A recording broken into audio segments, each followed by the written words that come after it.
ଶୁଣିଛନ୍ତି ସେ ସିନ୍ ଦେଖିଛନ୍ତି ତ ସେଟା हजारे थर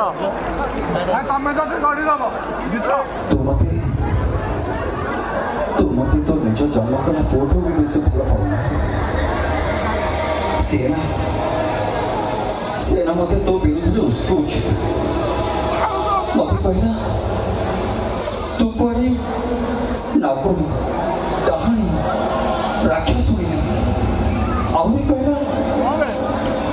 ତୁ କ୍ଷୀରରେ ବିଷ ମିଶେଇଛୁ ବୋଲି ହେଲେ ସେ ହତଭାଗିନୀ ଜାଣିଛି ନା ମାର ମମତା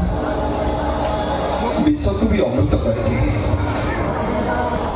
ମା ପିଲାଟି ଯେତେବେଳେ ପ୍ରଥମ କରି ସଂସାରକୁ ଆସେ ପ୍ରଥମ କରି ଯେଉଁ ଶବ୍ଦ ସେ ଉଚ୍ଚାରଣ କରେ ସେଟା ହେଉଛି ମା ବଡ଼ ହେଲା ପରେ ଅନେକ କଥା କହେ